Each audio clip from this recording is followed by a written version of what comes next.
Don't say Russell Crowe doesn't put his body on the line for his art. Once a chiselled gladiator, the Oscar winner has again transformed himself. But this character is no hero.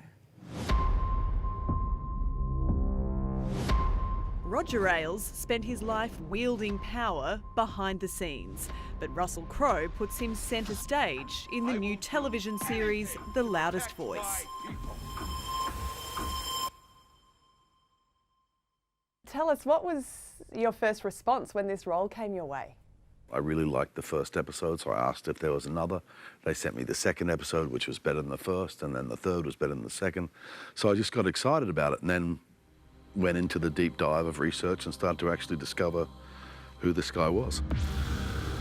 He was the bold, brash executive who built the Fox News empire and advised Republican presidents from Reagan to Trump.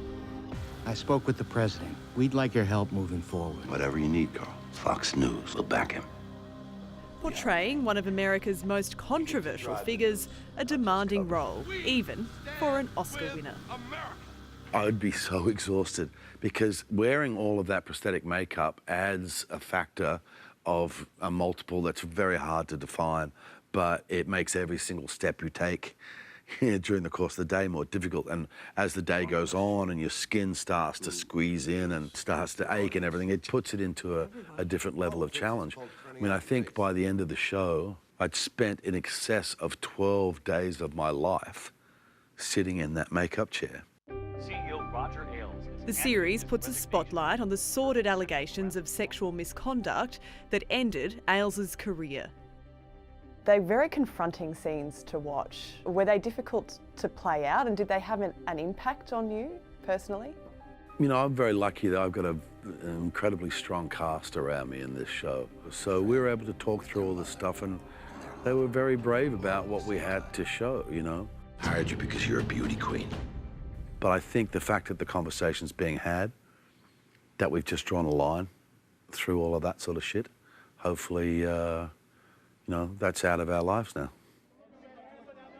Well, you were in great company on set with Sienna Miller, Naomi Watts, Seth MacFarlane. There's already quite a bit of Emmy buzz around. Have you cleared a bit of room in your pool room? Look, it's always nice when people get excited about something, and we had the premiere in New York the other night, and the buzz from the audience was fantastic.